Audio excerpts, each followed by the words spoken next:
Ξέρετε τι λένε, το καλό αργεί να γίνει. Και έχουμε ένα Subaru Impreza, το οποίο μπορεί να έχει πάρει πάρα πολύ καιρό για να φτιάξουμε το μοτέρ του, μιας και έχουμε φτιάξει ένα πολύ δυνατό, σφυρίλατο, στρόκερ, υπερκυβισμένο μοτέρ, το οποίο έχει τεράστιες ανοχές, αν και εμείς θα δούμε που θα το αφήσουμε. Αλλά έχουμε στα χέρια μας ένα Subaru Impreza, ένα διαχρονικό αυτοκίνητο, ένα αυτοκίνητο που είχα πάντα όνειρο να φτιάξω στο κανάλι και σήμερα ξεκινάμε την εξωτερική βελτίωση, την αισθητική, αλλά και όχι μόνο, γιατί θα κάνουμε και κάποια πράγματα που είναι πολύ ουσιαστικά, τα οποία πρέπει να γνωρίζετε όσοι έχετε Impreza, αλλά και όσοι θέλετε να αποκτήσετε. Hello guys, καλώς ήρθατε σε ένα νέο επεισόδιο του toxictv.gr. Καλώς ήρθατε λοιπόν για ακόμα μια φορά στον Αντώνη το Ζαχάρη. Παρέα λοιπόν, όπως πάντα βάζουμε ζαντολάστιχα σε όλα τα αυτοκίνητα, βάζουμε και αναρτήσεις. Αυτό είναι το ουσιαστικό το οποίο θέλω να εστιάσουμε σε αυτό το επεισόδιο. Εμείς λοιπόν θα μας πάρει 2 μέρες όλο αυτό το επεισόδιο, εσείς θα το δείτε μόνο σε ένα επεισόδιο, αλλά θα βάλουμε αναρτήσεις, εστί αναρτήσεις, οι οποίες πραγματικά για αυτό το αυτοκίνητο είναι ό,τι πρέπει και ταιριάζει πάρα πολύ και το χρώμα, γιατί βλέπετε ότι είναι μπλε, εννοείται θα το αφήσω μπλε όπως είπαμε το αυτοκίνητο, αλλά είναι και κίτρινες και με τα ζαντολάστιχα που θα βάλουμε πάνω το αυτοκίνητο και θα κερδίσει πολύ σε απόδοση, γιατί από εργοστασιακό το Subaru Impreza και στα χέρια μου από ό,τι το έχω δει όσο καιρό το είχα πριν με το παλιό μοτέρ, αλλά και τώρα που το στρώνω, αλλά το στρίβω λιγάκι, στρίβει πάρα πολύ ωραία. Είναι ένα πάρα πολύ ευχάριστο αυτοκίνητο. Οπότε όταν βάλεις σωστά ζαντολάστιχα, σωστό πάτημα, σωστές αναρτήσεις, το αυτοκίνητο αλλάζει ακόμα περισσότερα και γίνεται ακόμα πιο ευχάριστο. Οπότε λοιπόν σε αυτό το επεισόδιο θα δούμε τις διαφορές, γιατί λοιπόν να επιλέξετε να βάλετε μια επώνυμη καλή ανάρτηση, ποια είναι η διαφορά με την εργοστασιακή και γιατί επιλέξαμε τις ζάντες που θα δείτε, το χρώμα το οποίο το είχα κάνει και η δημοσκόπηση αρκετό καιρό πριν και το είχαμε επιλέξει μαζί και θα γίνουν και με τα λάστιχα, θα έχουμε ένα καινούριο αυτοκίνητο σαν πάτημα, το οποίο στο δρόμο θα είναι φανταστικό. Πριν βρούμε λοιπόν τον Αντώνη τον Ζαχάρη και μας εξηγήσει τα πάντα, θέλω να σας θυμίσω ότι μπορείτε να κερδίσετε αυτό το αυτοκίνητο. Μπορείτε να το διεκδικήσετε μέσα από το www.toxictv.gr και τα αγαπημένα σας προϊόντα. Με αυτόν τον τρόπο έχουμε βγάλει πάρα πολλά πράγματα. Βλέπετε καλοκαιράκι τώρα, βερμουδίτσες. Στηρίζετε το κανάλι και σιγά σιγά ανεβαίνουμε. Όλο αυτό το όνειρο το κερδίζουμε. Έχουμε φτάσει να κληρώνουμε ένα Subaru Impreza και ακόμα έχουμε πολλά πράγματα να κάνουμε. Οπότε λοιπόν, πάμε να βρούμε τον Αντώνη τον Ζαχάρη και να ξεκινήσουμε ένα πολύ δυνατό επεισόδιο. Φύγαμε. Αντώνη Ζαχάρης. Χαίρετε. Καλώς ήρθαμε στο κατάστημά σου. Καλώς ήρθατε για άλλη μια φορά. Για άλλη μια φορά, εσύ μου έφερες Το καλύτερο. το καλύτερο. Για το καλύτερο. Για το καλύτερο. Κοιτάξτε που φτάσαμε, παιδιά, λοιπόν. Μετά από κάποια build to give, μετά από κάποια project. Φτιάχνουμε Subaru Impreza υπερκυβισμένο, big turbo, δεν ξέρω αν θα είναι. Θες να το οδηγήσεις? Θέλω να το οδηγήσω, αλλά όχι στο δρόμο. Θα μου άρεσε να το οδηγήσω σε ένα track day, ίσως, για να δούμε και τι έχουμε κάνει κιόλας. Μου δίνουν ιδέες, να ξέρετε, το λέω τώρα αυθόρμητα, δεν έχουμε συνεννοηθεί, το να κάνω ένα τελευταίο επεισόδιο μετά το κόστος, όλοι οι συνεργάτες να οδηγήσετε το αυτοκίνητο, τελειωμένο. Θα μου άρεσε πάρα πολύ, γιατί θα θέλω να κοντραριστούμε μερικούς συνεργάτες μας. Το θέμα είναι το αυτοκίνητο να είναι. Θα ανταπεξέλθει, όχι, θα ανταπεξέλθει. Γιατί θα το οδηγήσουμε και όλοι μας. Εντάξει. Όχι με το πούμε αυτό, γιατί θα είναι. Εντάξει. Όχι σε όλα τα αυτοκίνητα, τα προσέχουμε όλα και τα τοποθετούμε όλα τέλεια τα πράγματα. Ο κόσμος σε ξέρει πάρα πολλά χρόνια, ξέρει πόσο βαγγίτης είσαι. Οπότε για να μιλάς τώρα και να λες τόσο ωραία λόγια για ένα ιαπωνικό αυτοκίνητο, μας τιμάς πάρα πολύ. Καταρχάς, το πρώτο μου αυτοκίνητο, θα το ξαναπώ, ήταν ιαπωνικό. Ναι. Οπότε δεν μπορείς να με λες βαγγίτη. Η εξέλιξη των πραγμάτων, η βελτίωση. Είναι βαγγίτης. Έγινα και εγώ βαγγίτης. Λοιπόν, όπως και να έχει, λοιπόν, έχουμε μια σειρά ST-X, η οποία είναι μια πολύ καλή ανάρτηση για καθημερινή χρήση και απαιτητική ίσως, η οποία ρυθμίζει μόνο καθ' ύψους. Είναι από 2 στους 4 πόντους, αν θυμάμαι καλά. Μετά για πιο απαιτητικούς οδηγούς ή δεν ξέρω κι εγώ τι, υπάρχουν και άλλες 3 σειρές. Είναι η XA, η XTA και η XTA Plus, αν θυμάμαι καλά. Σωστός, ναι. Οι οποίες έχουν και ρύθμιση σκληρότητας. Έχουν ρύθμιση σκληρότητας, ρύθμιση μετά πάμε με camber plates, πάμε με 1002. Εκ των οποίων, εντάξει, πολλά αυτοκίνητα ας πούμε, μπορεί να μην χρειάζονται camber plates, γιατί όπως και το Subaru εδώ ρυθμίζει, έχει γόνατο το οποίο ρυθμίζει από κάτω από τις βίδες. Οπότε δεν χρειάζεται camber plates. Ίσως όταν γίνουμε πιο απαιτητικοί να γίνουμε τελείως ένα track day όχημα, να το χρειαστούμε και το camber plate. Οπότε, όποιος το κερδίσει το αυτοκίνητο, έρχεται εδώ πέρα μετά στον Αντώνη. Μιλάει με τον Αντώνη, τον τροχό εστί, που είναι πραγματικά δίπλα μας πλέον σε κάθε Σε όλα τα project. Ναι. Τον αγαπώ πάρα πολύ τον κύριο Αντώνη και θέλω κάποια στιγμή να φανεί σε ένα επεισόδιο. Πρέπει να έρθει, το έχουμε ζητήσει άπειρες φορές, αλλά. Κύριε Αντώνη, βλέπετε αυτή τη στιγμή το βίντεο. Θέλουμε πάρα πολύ να σας έχουμε κοντά μας και να κάνουμε unboxing όπως θα κάνουμε στη συνέχεια. Με τα δικά σας χέρια. Με τα δικά σας τα χεράκια, τη ζεστή.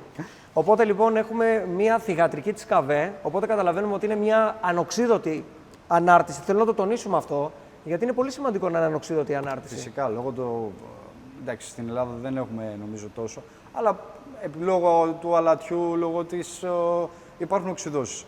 Οπότε τι γίνεται, μετά όταν οξυδώνεται μια ανάρτηση, σιγά σιγά με τον καιρό σκουριάζει παραπάνω, σαπίζει, είναι για ποτάμο.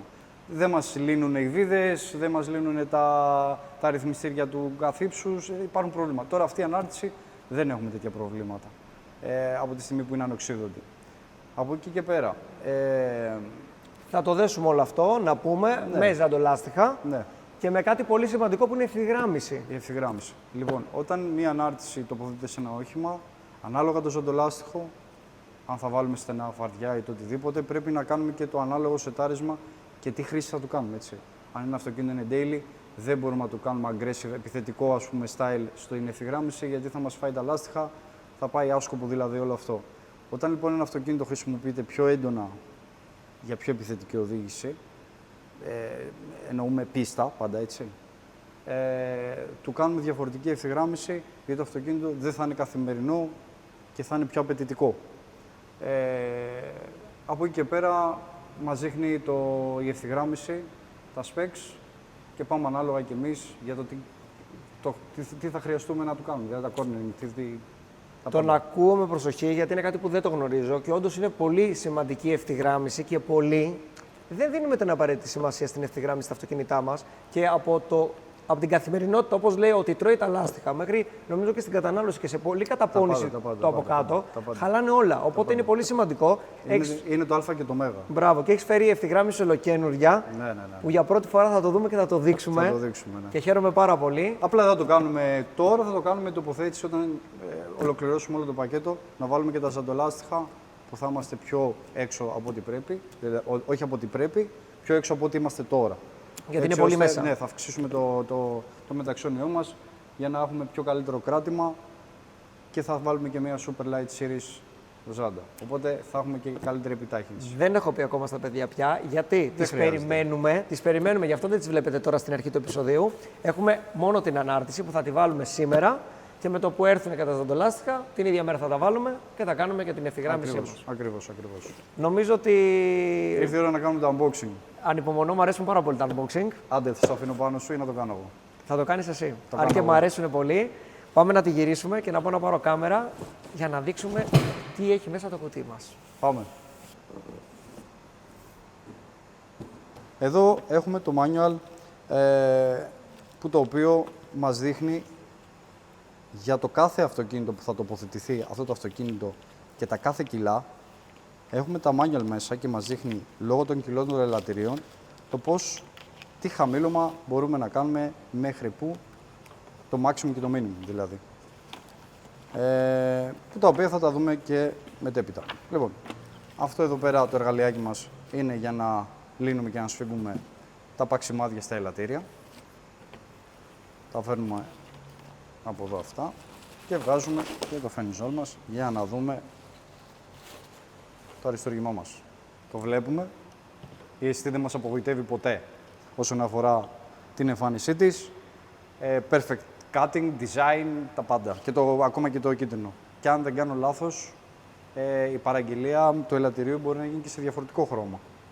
Για όσους είναι πιο απαιτητικούς από αυτό. Αυτό είναι το basic, το κίτρινο. Λοιπόν, έχουμε ελαττήριο προφόρτισης και το main ελαττήριο.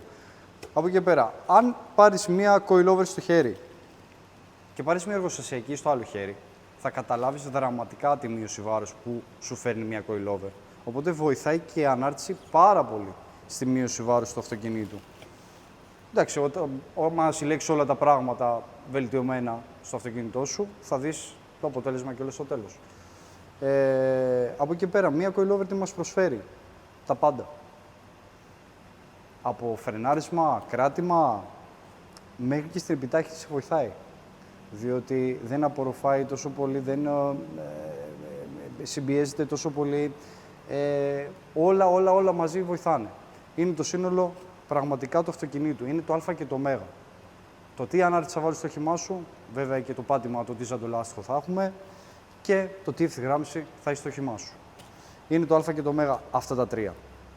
Εννοούμε στο φρενάρισμα και στο στρίψιμο και στο πάτημα του αυτοκινήτου. Μετέπειτα, αν ο άλλος θέλει να είναι πιο απαιτητικός, βάζει roll cage, βάζει δεν ξέρω και εγώ τι. Λοιπόν, είναι η ώρα να τη βάλουμε. Νομίζω ανυπομονώ να δούμε τι αναρτήσεις φοράει τώρα και να δούμε τη διαφορά δίπλα-δίπλα. Γιατί έχει κάποια ανάρτηση συγκεκριμένη, δεν νομίζω. Εργοστασιακή νομίζω. Νομίζω ήρθε η ώρα να τα πετάξουμε αυτά. Εντάξει, καιρός ήταν, έχουν περάσει τα χρόνια. Τα έκανε τα χιλιόμετρά της, έκανε τις βόλτες, τα ταξίδια. Κάτι να γίνει πιο χρήσιμο λίγο τώρα το όχημα.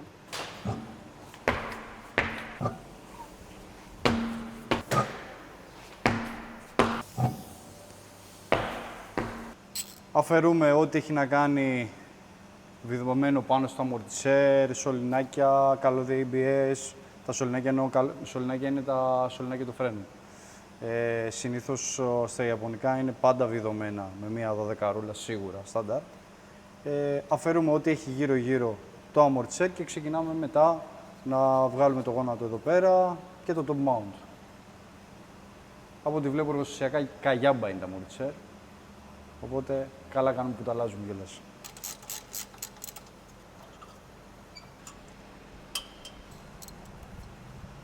Και όπως πάντα βάζουμε λίγο αντισκουριακό γιατί με τα χιλιόμετρα, όπως είπαμε και πριν, οξυδώνονται όλα.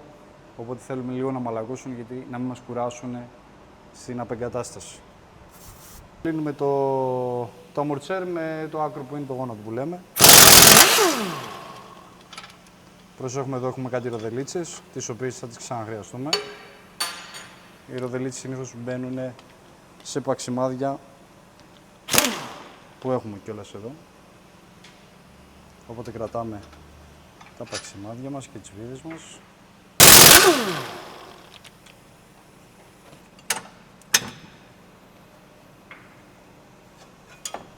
Εδώ όπως βλέπουμε έχουμε μια καμπερόπιδα, η οποία δεν είναι στρογγυλή.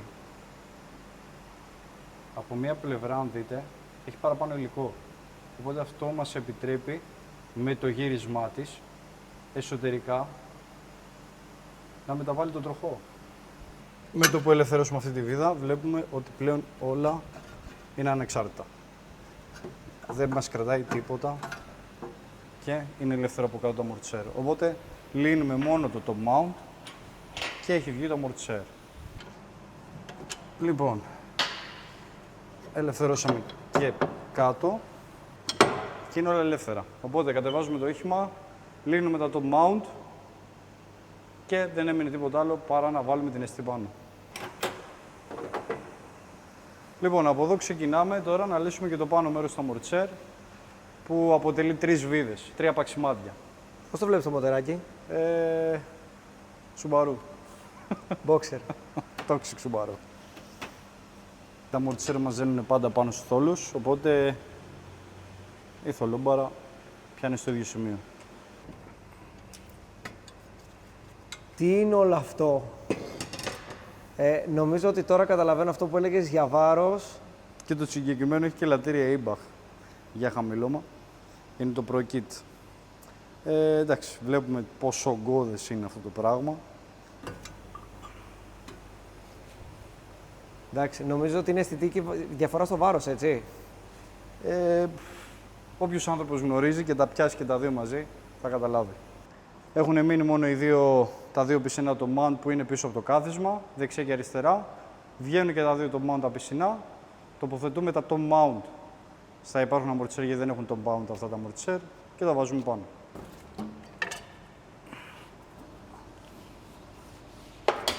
Ένα εργοστασιακό αμορτισέρ είναι έτσι. Και βλέπετε με το ζόρι μπορώ να το σηκώσω, δηλαδή είναι πάμβαρο. Και ένα coilover, ας μην σηκώσουμε αυτό γιατί θέλει τα top mount, είναι έτσι. Οπότε καταλαβαίνετε τη διαφορά, το πόσο υλικό παραπάνω αφαιρούμε. από ένα αμορτισέρ.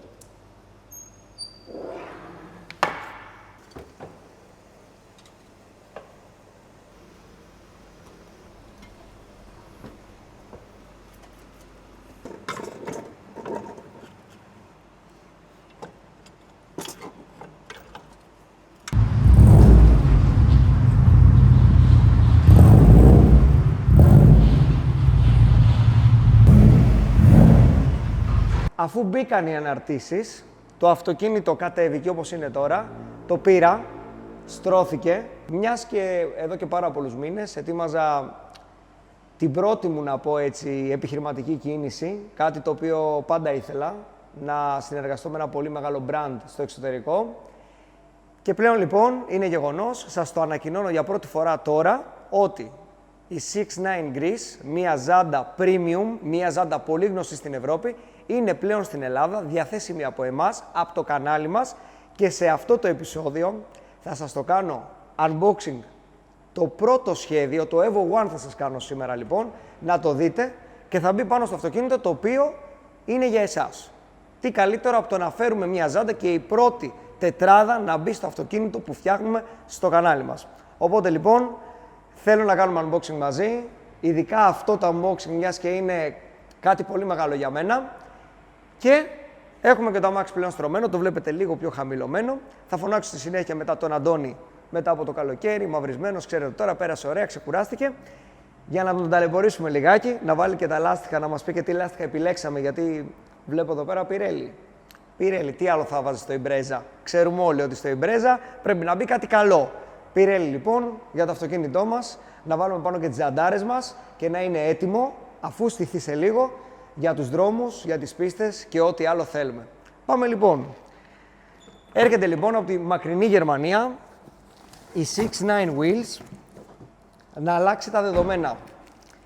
Εδώ λοιπόν έχουμε ένα σχέδιο το οποίο ονομάζεται Evo One. Το ανοίγω σιγά σιγά και σας εξηγώ. Οι Evo One λοιπόν σαν ζάντες σε στόκ βγαίνουν σε 18 επί 9 και βγαίνουν με διπλό καρέ. Είναι 5 επί 114,3 και 5, να θυμηθώ μία, επί 100. Αυτό λοιπόν το αυτοκίνητο φοράει 5 επί 100. Οπότε λέω, να μην πάρουμε αυτές τις πανέμορφες ζαντάρες. Κάνω εγώ τώρα το unboxing εδώ πέρα, να ξέρετε έχει πολύ πράγμα. Να τις βάλω γιατί είναι και πολύ ελαφριές και πολύ ωραίες στο αυτοκίνητό μας. Να τις δούμε για πρώτη φορά μαζί και να ενθουσιαστούμε μαζί. Λοιπόν, ήρθε η ώρα. Να ξέρετε ότι τη βλέπω για πρώτη φορά. Δεν έχω κάνει ακόμα unboxing. Σύντομα, πριν σας τη δείξω, να ξέρετε ότι θα υπάρχει και showroom μέσα στον καινούριο μας χώρο που θα μπορείτε να δείτε και την Evo One και την FF1 και την FF2 και γενικότερα και άλλες ζάντες που βγάζει αυτή η εταιρεία, καθώς η FF1 ξεκινάει από 19, μιας και όπως είπα εξ αρχής είναι μια premium ζάντα, η οποία είναι μέχρι 22-23, μπορεί να βγει και σε σφυρίλατη, monoblock, two pieces, όπως επίσης και carbon forged. Είναι κάτι το οποίο δεν το είχα ξαναδεί, σφυρίλατο carbon, είναι όλη ζάντα carbon και σφυρίλατα τα κέντρα. Είναι ακραίο, σας το λέω, σας το αφήνω για άλλο επεισόδιο, αλλά ήρθε η ώρα για την Evo One, 4 χρώματα. Τι χρώμα λοιπόν επιλέξαμε εμείς για το μπλε η μπρέζα μας? Μαύρη. Λοιπόν, αυτή εδώ παιδιά είναι η Evo One, την οποία την βλέπετε την κρατάω με το ένα χέρι και είναι πάρα πολύ ελαφριά. Ήθελα πάρα πολύ να είχαμε ζυγαριά να τη ζυγίσουμε. Την έφερα, ξέρεις γερμανικά να της μιλήσεις? Βασίχτου. Καλησπέρα στα παιδιά. Πώς περάσει μετά από καιρό? Μετά από καιρό ξαναβρεθήκαμε εδώ πέρα να συνεχίσουμε το project μας. Έπρεπε να γίνουν κάποια χιλιομετράκια για να στρωθεί η ανάρτηση, να στρωθεί ο κινητήρας, να στρωθούν όλα. Χωρίς να δείξουμε τις νέες ζάντες, δεν ήθελα να φάνω το καλοκαίρι και να κάνω spoil. Και είμαστε εδώ. Είμαστε πλέον, νομίζω, σε πολύ καλό δρόμο. Γυμναστηριακός ο Αντώνης. Θέλω λοιπόν να τη σηκώσεις όντως. Θέλω να μου πεις την αλήθεια γιατί έχεις τεράστια εμπειρία γενικότερα. Κοίταξε, λόγω το spec που έχει αυτή η ζάντα, η 18x9, είναι πάρα πολύ καλά σε θέμα ζυγίσματος. Κάτι που το οποίο μας καθιστά να είναι μια ζάντα ελαφρού τύπου και αυτομάτως επιδόσεων. Πλέον, και θα το πω κιόλας, την έχουμε λοιπόν στο κανάλι μας. Θα είναι στο showroom μας και ο Αντώνης κιόλας, το γνωρίζετε όλα αυτά τα χρόνια, θα είναι ο άνθρωπος που θα αναλαμβάνει τουλάχιστον να βάζει αυτές τις ζάντες στα αυτοκίνητά σας όσοι είστε εδώ κοντά στην Αθήνα και επιλέγετε να πάρετε τις ζάντες από εμένα, από εμάς. Ούτως ή άλλως είμαστε επίσημη εισαγωγής για Ελλάδα και Κύπρο, οπότε είμαστε μονόδρομος. Αλλά ο Αντώνης θα είναι ο άνθρωπος ο οποίος έχει πολύ μεγαλύτερη εμπειρία από μένα, καθώς μιλάμε για ζάντες premium, οι οποίες βγαίνουν και custom. Βέβαια, βέβαια. Και το ωραίο με την εταιρεία που δεν το είπα είναι ότι μπορεί να σου βγάλει μία ζάντα, να τη στείλει ένα σχέδιο σε μία φωτογραφία και να στην βγάλει. Και να σου λέει ακριβώς το σχέδιο που θες. Χωρίς να υπάρχει αυτό το σχέδιο δηλαδή στη 6ix9ine. Είναι ένα πολύ δυνατό brand. Χαίρομαι πάρα πολύ που το έχουμε εδώ. Και ο Αντώνης θα είναι και ο άνθρωπος ο οποίος μπορείτε να του στείλετε μήνυμα, θα τα πούμε και στο τέλος, να σας πει ακριβώς τα specs για να παραγγείλετε τη ζάντα. Γιατί έχει πολύ μεγάλη σημασία το offset. Πολύ μεγάλη σημασία τα πάντα. Δεν μπορείς να παραγγείλεις μια ζάντα απλά επειδή σου αρέσει. Πρέπει να ταιριάζει και στο όχημά σου. Έτσι. Οπότε ο κατάλληλος εδώ πέρα άνθρωπος με την εμπειρία είναι ο Αντώνης μας. Κρατάω εγώ αυτήν γιατί είναι πολύ ελαφριά και θέλω να μου πεις τι έχουμε εδώ πέρα. Εδώ έχουμε 4 Pirelli 225-40-18, τα οποία επειδή έχουμε μικρό offset για να μην το ριψοκινδυνεύσουμε με το φτερά μας στο Impreza για να βρουν, γιατί θα του βάζα 235-40-18, αλλά θα του βάλουμε 225-40-18, το έχουμε δοκιμάσει από project, δεν έχουμε κανένα πρόβλημα. Το αυτοκίνητο ούτως ή άλλως θέλουμε να είναι και λίγο showroom, θέλουμε να είναι μπάνικο στο μάτι, οπότε το επιλέγουμε να του βάλουμε ένα 225-40-18 στη 18x9. Δεν έχουμε κανένα απολύτως πρόβλημα. Pirelli, όλοι ξέρουμε την ποιότητα. Οπότε από εκεί και πέρα το μόνο που μας μένει είναι να το βάλουμε πάνω στο όχημα. Και μετά να πάμε στην ευθυγράμμιση. Να πάμε στην ευθυγράμμιση έτσι ώστε να δούμε πού έχουμε μείνει με όλα τα υπόλοιπα, με κάμπερ, συγκλήσεις, όλα αυτά να σεταριστούν. Γιατί πρέπει να κάνουμε και λίγο κάμπερ για να είμαστε λίγο εσωτερικά. Γιατί θα βγαίνουμε αρκετά έξω. Αντώνη μου, στην παραδίδω. Και ήρθε η ώρα να τη βάλουμε.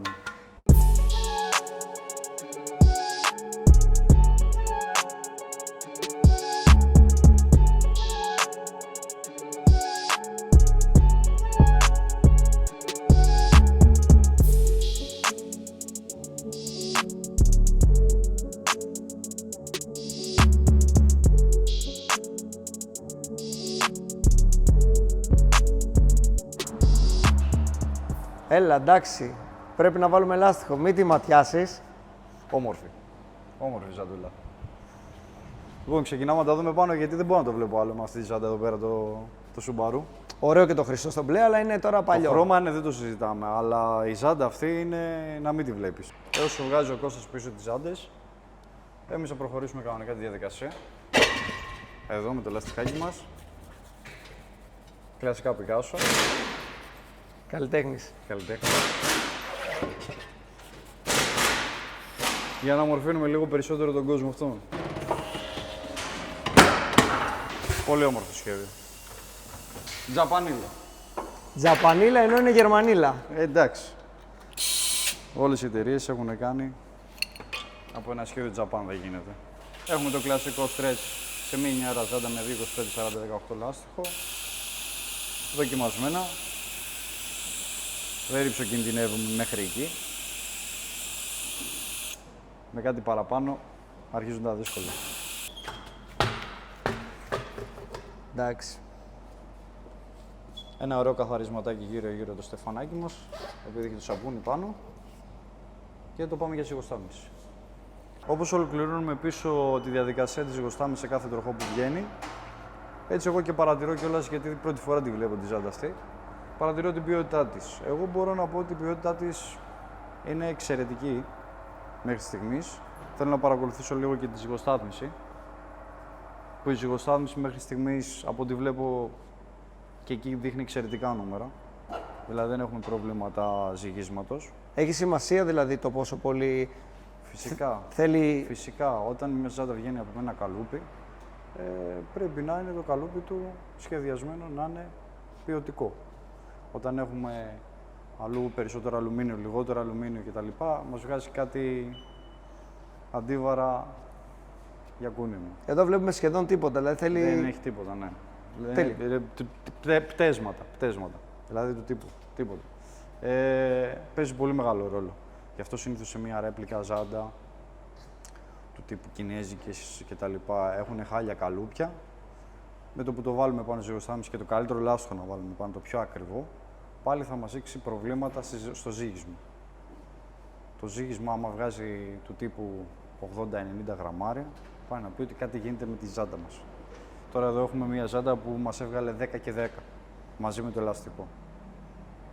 Είναι ένα σοβαρό νούμερο. Δηλαδή έχουμε περιθώρια, να μας βγάλει μέχρι 30-40. Μέχρι εκεί. Μετά ξεκινάει το κόκκινο να βαράει. Για ένα καινούργιο σαν το λάστιχο μιλώντας πάντα. Ξέρουμε τι είναι. Δεν χρειάζεται να πούμε πολλά λόγια. Εντάξει, η Pirelli είναι πολλά χρόνια στο χώρο. Το συγκεκριμένο το PowerG δεν είναι από τα κορυφαία μοντέλα της Pirelli, γιατί υπάρχουν και άλλα πιο καλά. Αλλά και αυτό αντίστοιχα, ας πούμε, ποιοτικά είναι πάρα πολύ καλό ελαστικό. Βέβαια, παίζει ρόλο και σε τι αυτοκίνητο θα μπει, σε τι βάρος θα μπει, τι δείκτη θα βάλεις πάνω στο αυτοκίνητό σου. Όλα αυτά παίζουν το ρόλο τους. Δεν μπορείς να πάρεις πάλι, επίσης, όπως είπα και προηγουμένως, δεν μπορεί να πάρεις μια ζάντα επειδή σ' άρεσε να τη βάζεις πάνω στο αυτοκίνητό σου. Πρέπει να δεις τι ταιριάζει σε offset, τι ταιριάζει σε πλάτος. Έτσι αντίστοιχα και το ελαστικό θα ζεσταθεί με το βάρος του αυτοκινήτου σου. Πρέπει να επιλέξεις τους αντίστοιχους δείκτες και φορτίου και ταχύτητας.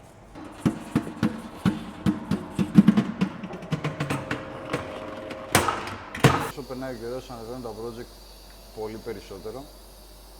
Όπως και το συγκεκριμένο όχημα που έχει φτιαχτεί εξ ολοκλήρου ένας κινητήρας σφυρίλατος που δεν νομίζω ότι το κάνει κανένας αυτό πλέον. Δηλαδή και ιδιοκτήτης αυτοκίνητου να είσαι, το κάνεις πολύ δύσκολο. Πόσο μάλλον να το κάνεις σε ένα αυτοκίνητο που θα το δώσεις. Όλες περιτυλιγμένες, φυσικά με όλα τα απαραίτητα προστατευτικά μέσα. Και να πούμε κάτι που ξεχάσαμε, οι συγκεκριμένες ζάντες έχουν και πιστοποίηση TÜV. Τι σημαίνει αυτό, ξέρεις πολύ καλά. Για τη Γερμανία είναι πολύ δύσκολο να πάρεις πιστοποίηση. Πολύ δύσκολο, γιατί όταν ένα αυτοκίνητο, ας πούμε, στη Γερμανία, ένας ιδιοκτήτης θέλει να αλλάξει μια ζάντα, πρέπει να έχει έγκριση TÜV η ζάντα έτσι ώστε να τη δηλώσει στο κτέο. Γιατί πρέπει να το περάσει κτέο με αυτή τη ζάντα. Έτσι ώστε να φαίνεται στα έγγραφα του αυτοκινήτου ότι αν δεν έχει έγκριση η ζάντα TÜV, δεν μπορεί να περάσει. Γι' αυτό οι άνθρωποι δεν χρησιμοποιούν και δεν βάζουν ό,τι ζάντα τους έρθει στο κεφάλι, έτσι. Έχουμε γεμίσει την αγορά με οικονομικές λύσεις. Και μετά αναρωτιόμαστε γιατί μας τρέμει το τιμόνι και γιατί. Αλλά εντάξει, δεν φταίει ο κόσμος. Πολλές φορές φταίνε και μερικοί μαγαζάτορες.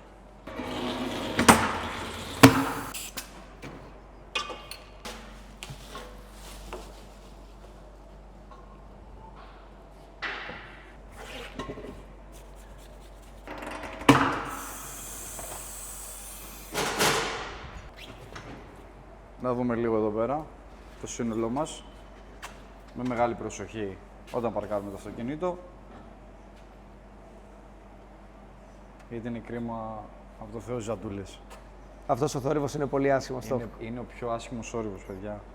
Και εγώ που είμαι προσεκτικός, δηλαδή, την έχω πατήσει σε παρκάρισμα και άκουσα αυτό το πολύ γλυκό, το αλουμίνιο να γδέρνεται πάνω στο πεζοδρόμιο. Έχω ανατριχιάσει πίσω από την κάμερα.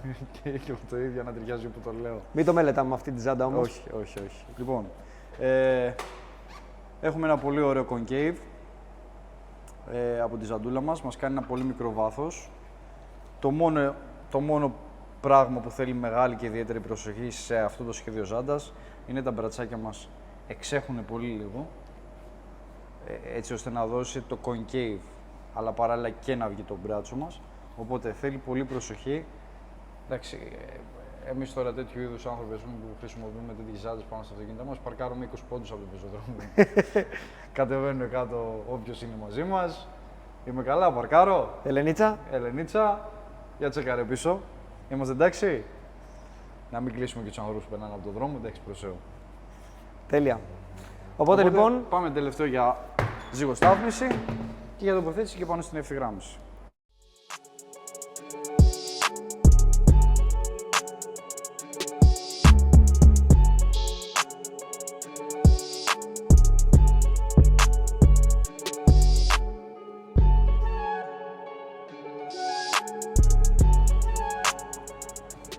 Λέγε. Χαμογελάς. Όποιος θα το δει θα χαμογελάσει, πιστεύω. Έχει κάτσει ακριβώς έτσι. Ναι, Και ναι. το offset Καλά, το offset περίμενε. Μην βιάζεις. να κατέβει. Να κατέβει. Αλλά το σύνολο δείχνει, δηλαδή, ήδη που είναι πάνω και δεν δείχνει το χαμήλωμα του, δεν δείχνει τίποτα, δείχνει καμία σχέση με όπως ήταν πριν. Έχει ταιριάξει με τα μαύρα φανάρια, έχει ταιριάξει με το φημέ. Δηλαδή, κατευθείαν πάει το μάτι όπου υπάρχει αυτή η διχρωμία, δηλαδή το μαύρο με το μπλε. Και το κίτρινο τσεστί μέσα, εκεί πέρα. Εντάξει, το κίτρινο είναι, μας δείχνει τη Τρομερό. διαφορά μέσα. Πάμε να βάλουμε και από την άλλη. Πάμε.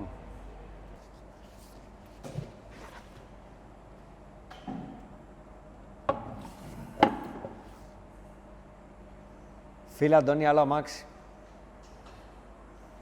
Είναι άλλο αμάξι. Έλα, έρθει η ώρα να το σφίξουμε, πάμε. Να το δούμε.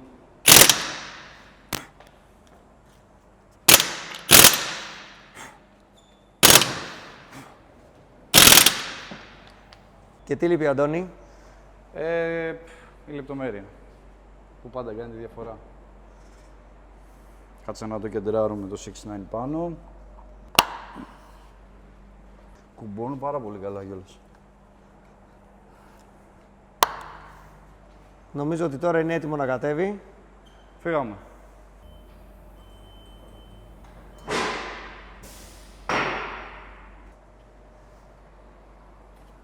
Σωστά.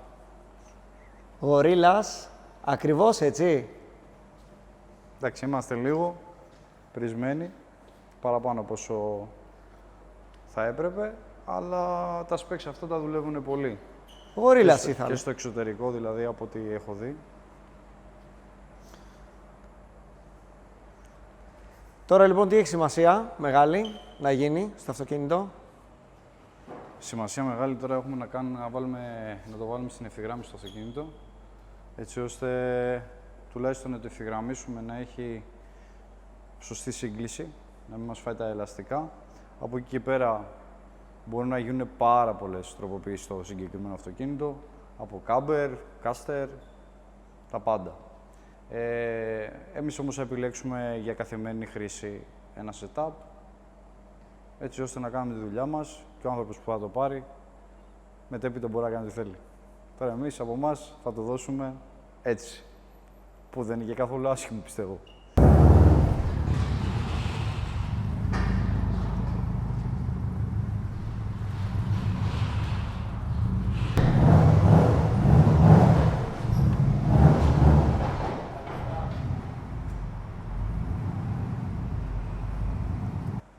Η ευθυγράμμιση είναι το α και το ω. Αν το αυτοκίνητό μας έχει λάθος ευθυγράμμιση, όλα πάνε λάθος. Δεν μπορεί να πάει ευθεία το αυτοκίνητο. Θα φάει τα ελαστικά μας γρήγορα. Δεν θα είναι σταθερό. Μπορεί να γίνει από το πιο απλό πράγμα, δηλαδή το να τραβάει λίγο, μέχρι και σε μία στροφή καθώς πηγαίνουμε τη βόλτα μας, να μας φύγει το πίσω μέρος του αυτοκινήτου, να μας φύγει το μπροστά μέρος του αυτοκινήτου. Όταν εννοώ μας φύγει, εννοώ έτσι όπως είμαστε και πηγαίνουμε στο δρόμο μας και έχουμε αναπτύξει κάποια ταχύτητα, να γλιστρήσει είτε το πίσω μέρος του αυτοκινήτου είτε το μπροστά. Είναι το βασικότερο στοιχείο που θα μπορούσε να έχει το αυτοκίνητο. Λοιπόν, η ευθυγράμμιση αποτελεί πολλά μέρη. Εξού και γίνονται πολλές μελέτες, σεμινάρια, όπως μπορεί ο καθένας, ας πούμε, να το δει, είτε για αγωνιστικού στυλ, είτε για καθημερινή χρήση. Όλα τα αυτοκίνητα πλέον έχουν ηλεκτρικές κρεμαριέρες, έχουν πάρα πολλά πράγματα, που τα οποία πρέπει να τα μαθαίνεις καθημερινά. Δεν αρκεί δηλαδή απλά να του κάνεις μια ευθυγράμμιση. Στα καινούργια αυτοκίνητα υπάρχουν πολύ περισσότερα πολύπλοκα συστήματα. Λοιπόν, τώρα εδώ στο Subaru τι έχουμε? Πάμε σε ένα μηχανικά πράγματα, δεν είναι κάτι επιστημονικό, πλέον είναι παλαιάς τεχνολογίας, αλλά μπορούμε να σετάρουμε αρκετά πράγματα. Μπορούμε να σετάρουμε το κάμπερ μας, είτε από top mount, που τα top mount μερικές φορές έχουμε camber plates, τα οποία είναι η βάση του αμορτισέρ μας και μας δίνει τη δυνατότητα και από εκεί να ρυθμίσουμε το camber. Αλλά σε Subaru, επειδή έχουμε το γόνατο, ενώ με τις δύο βίδες, μπορούμε με την καμπερόβιδα που έχει στην πάνω πλευρά, δηλαδή στο πάνω μέρος του αμορτισέρ, να καθορίσουμε το κάμπερ και να φτιάξουμε ό,τι κάμπερ θέλουμε μέχρι ένα σημείο. Όταν βάζουμε τα camber plates είναι για extra camber, που εκεί πάμε για time attack ή το οτιδήποτε που χρειάζεται περισσότερο camber. Τώρα, πέρα από το camber έχουμε το caster. Σε μερικά kit, aftermarket, που μπορείς να πάρεις για Subaru, υπάρχουν πάρα πολλά πράγματα για τα Subaru. Δηλαδή από κάτω το κάνεις όλο ρυθμιζόμενο. Με όλες τις μπάρες, να ρυθμίζεις caster, να ρυθμίζεις τα πάντα.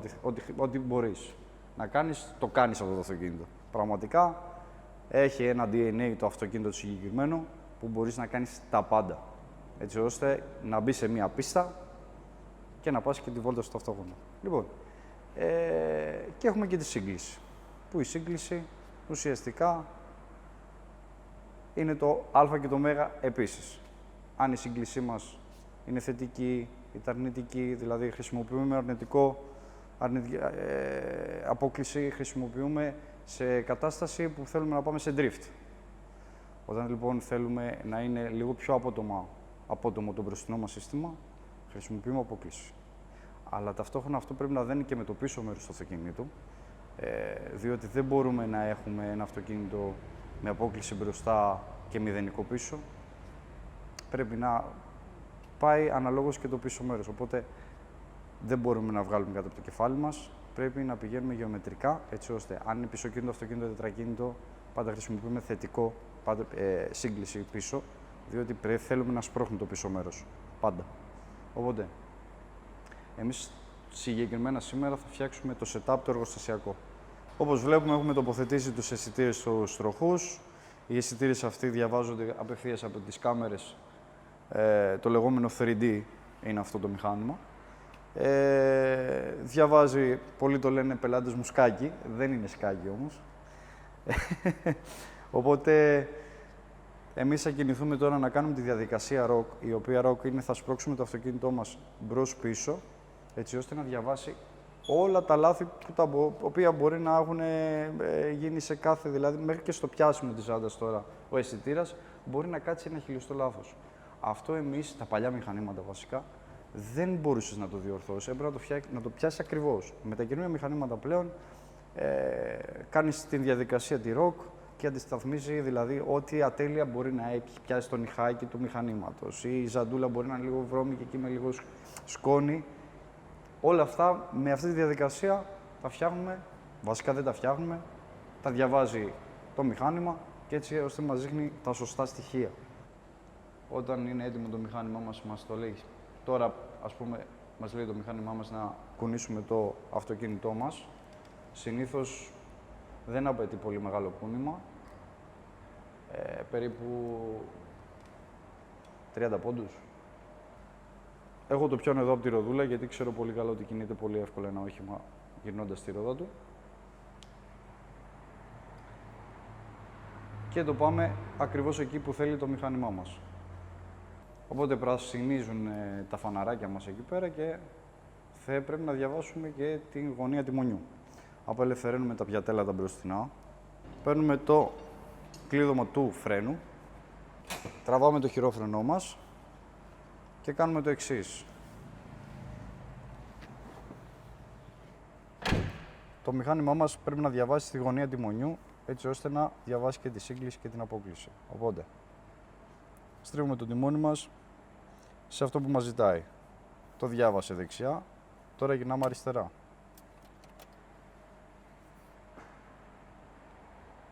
Είμαστε στα πικ που μας ζητάει και τώρα το μηδενίζουμε. Τώρα η εξής διαδικασία, ή πιο πολύ βέβαια το κάνουμε με το μάτι. Έχω το δικό μου αλφάδι, που είναι μόνο για αυτή τη δουλειά, για την ευθυγράμμιση, έτσι ώστε να μην παιδευόμαστε να κλείνουμε το ένα μάτι για να κεντράρουμε το τιμόνι. Οπότε, χρησιμοποιούμε το αλφάδι μας, πάνω ακριβώς στις ακτίνες του τιμονιού. Το προσαρμόζουμε διότι είναι ρυθμιζόμενο το αλφάδι και πολύ εύκολα το κεντράρουμε.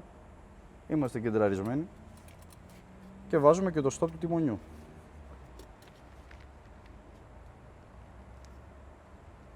Είμαστε σε πολύ καλή φάση, δηλαδή με το μάτι που το έκανα. Βλέπουμε ότι είμαστε κοντά στη μισή μοίρα κάμπερ μπρος-πίσω. Κάτι που το οποίο δεν το περίμενα ούτε εγώ, απλά πήγα βάσει εμπειρίας. Και τελικά αποδείχτηκε ότι είμαστε πάρα πολύ καλοί. Νομίζω και επίσης και η σύγκληση. Οπότε το μόνο που χρειάζεται διόρθωση είναι μόνο μπροστά η σύγκλησή του, τίποτα άλλο.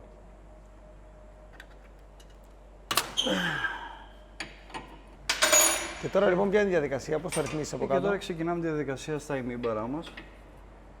Αν γυρίσουν και αυτά. Γυρίσανε, πάλι καλά. Έχουν πάρα πολύ καιρό να ρυθμιστούν τα καημένα και αυτά. Έχουμε τελειώσει με την ευθυγράμμισή μας. Το μόνο που μας μένει είναι μόνο λίγο κάμπερ, που το οποίο το έχουμε φέρει με βάση εμπειρίας πάνω κάτω στα εργοστασιακά μας νούμερα. Δεν μας επηρεάζει κάπου. Είμαστε μέσα στα περιθώρια. Είμαστε έτοιμοι για βόλτα.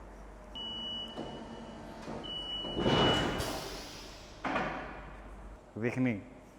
Τι δείχνει? Δείχνει παραπάνω από ό,τι έπρεπε. Παραδείχνει. Μπράβο. Νομίζω ότι έπρεπε να μπει η 6.9 η Evo One σε αυτό το αυτοκίνητο, γιατί είναι ένα αυτοκίνητο που προορίζεται για εσάς. Είναι το πρώτο μου βήμα, το μεγαλύτερο. Δίπλα μου είναι εδώ ο Αντώνης, όπου μου είπε τόλμησέ το όταν το ξεκινήσαμε. Ναι. Πλέον έχουμε κόσμο στο κανάλι, μας εμπιστεύεται και νομίζω ότι είναι ό,τι καλύτερο αυτή η Ζάντα για τα αυτοκίνητά σας. Θα το δουλεύουμε και παρέα εδώ πέρα για να βρίσκουμε τα νούμερά σας. Τα πάντα, ό,τι χρειαστείτε, μπορείτε να επικοινωνήσετε με μένα, με τον Δημήτρη. Έτσι, εδώ πέρα για από να κάτω. μπορώ να καθοδηγήσω κι εγώ, ας πούμε, ο καθένας ό,τι θέλει να αγοράσει. Θα βάλω λοιπόν εδώ πέρα από κάτω το e-shop μας που έρχεται για τη 6.9 Wheels Greece. Θα μπαίνετε εκεί μέσα και ό,τι θέλετε το βρίσκετε ή μου στέλνετε προσωπικό μήνυμα στο Instagram μου. Επίσης, ένα τεράστιο ευχαριστώ στον Αντώνη. Ο Αντώνης, ο φίλος μας, Τροχός. που σε κάθε project είναι το στήριγμό μας, το αμορτισέρ μας. Έτσι, εστί. Βάλαμε μια τρομερή ανάρτηση, η οποία νομίζω έδεσε απόλυτα και με την εστί, αλλά και με τα Pirelli λάστιχα, τα οποία Ναι, είναι... βέβαια. Έχει δέσει ολοκληρωτικά πάρα πολύ το αυτοκίνητο και στις ρυθμίσεις δηλαδή, που το αυτοκίνητο δείξε εξ ολοκλήρου ότι έχει πρόθεση κιόλας να πάει σε βασικές ρυθμίσεις, διότι πολλά αυτοκίνητα δεν πάνε ούτε στις εργοστασιακές ρυθμίσεις, διότι έχουν υποστεί πολλές ζημιές, είτε από οξυδώσεις, είτε από χαλασμένα σινεμπλοκ. Είμαστε σε πολύ καλό δρόμο. Μάθαμε πολλά πράγματα για την ευθυγράμμιση. Εγώ, να πω την αλήθεια, δεν ήξερα ότι Το αστείο ξέρεις ποιο είναι, ότι κι εγώ μικρός, ας πούμε, μεγαλώνοντας, πάντα παίζαμε PlayStation. Κάναμε simulator με τιμονιέρες κτλ. Πάντα από μικρό παιδί πειραματιζόμουν με αυτά τα νούμερα που δεν ήξερα καν τι είναι τότε εγώ. Αλλά πάντα πειραματιζόμουν. Και σιγά σιγά, δηλαδή πριν φτάσω σε αυτό το σημείο και πριν δηλαδή δουλέψω στο μαγαζί μου, ήξερα δηλαδή πώς πάνω κάτω να σετάρω ένα αυτοκίνητο, είτε για drift, είτε για ένα dragster, ας πούμε. Λόγω των simulator. Ξεκάθαρα. Δηλαδή, είναι τραγικά αστείο το ότι ξεκινάς πλέον. Δηλαδή, θεωρώ ότι όλα τα μικρά παιδιά πλέον, λόγω των gaming, έχουν ήδη πραγματικά αντίληψη των πραγμάτων. Είναι τραγικό. Δηλαδή, και εγώ έμαθα μικρός σε τιμονιέρα να κάνω drift. Και εγώ έμαθα... Όσο αστείο και να είναι. Εγώ έμαθα στα 32 μου ότι υπάρχουν τόσα πράγματα που να κάνεις και πόσο σημαντικό είναι να κάνεις ευθυγράμμιση στο αυτοκίνητό σου. Δεν πετάς απλά ζαντολάστιχα πάνω και να αναρτήσεις. Θέλει ευθυγράμμιση. Ευθυγράμμιση, ναι, φυσικά. Θέλω πραγματικά να πω, σε αυτό το σημείο έχω γίνει κουραστικός όλα αυτά τα χρόνια, αλλά είναι δίπλα μου, ότι μπορείτε να βρείτε τον Αντώνη τον Ζαχάρη εδώ, να το ρωτήσετε ό,τι θέλετε για τα δικά σας αυτοκίνητα και φυσικά να πούμε ότι αυτό το αυτοκίνητο κληρώνεται. Αυτό το αυτοκίνητο το κερδίζει ένας από εσάς. Έχουμε ένα Subaru Impreza, Stroker, έχουμε τελειώσει με το μοτέρ, ετοιμάζεται για δυναμόμετρο, πλέον μπορεί να... Πραγματικά είναι πάρα πολλά τα έξτρα πάνω στο αυτοκίνητο. Δεν έχει λυπηθεί τίποτα ο καθένας μας. Ό,τι δηλαδή έχει δουλευτεί πάνω στο αυτοκίνητο έχει γίνει με μεράκι και πραγματικά το αξίζει όποιος το πάρει. ο μόνος τρόπος για να μπείτε στο διαγωνισμό είναι να μπείτε στο www.toxictv.gr. Βλέπετε χειμωνιάζει, φορέσα φόρμα σήμερα. Λοιπόν, αν και Παναθηναϊκός μου αρέσει το κόκκινο, φοράω full κλπ. Μπαίνετε λοιπόν και αυτόματα διεκδικείτε το αυτοκίνητο μέσα από τα τυχερά εισιτήρια. Παίρνετε συμμετοχές, τα τυχερά αναμνηστικά εισιτήρια και έτσι μπορεί να γίνει δικό σας αυτό το αυτοκίνητο, αλλά μας στηρίζετε για να κάνουμε ακόμα καλύτερα project. Και νομίζω τα παιδιά πρέπει να κάνουν like, subscribe. Αλλά το σημαντικότερο, τη ζάντα μας. Ναι. Η ζάντα μας, τι, 6-9 wheels. πού να τη βρούμε. Όπως είπα και πριν. Το ξαναλέω, βλέπετε, θέλω να το ξαναπώ. Πού να τη βρούμε. Στο www.69wheelsgreece, βασικά 69wheels.gr. Θα βάλουμε ούτως ή άλλως το τέτοιο. Έρχεται σύντομα, παιδιά, τέλη Σεπτέμβρη, από τέλη Σεπτέμβρη του 2025 θα είναι διαθέσιμες στην Ελλάδα και showroom στον χώρο μας, στο νέο χώρο του καναλιού μας. Το ετοιμάζω και αυτό. Περιμένω να μου φέρει εντωμεταξύ τα στηρίγματα για τις ζάντες ακόμα. Θα το κάνουμε γι' αυτό. Θα το κάνουμε γι' αυτό. Σε ευχαριστώ πάρα πολύ. Την αγάπη μου. Και ποιος θα μπει μέσα να το πάρει, να το βγάλει έξω. Εγώ φυσικά, ποιος θα το κάνει.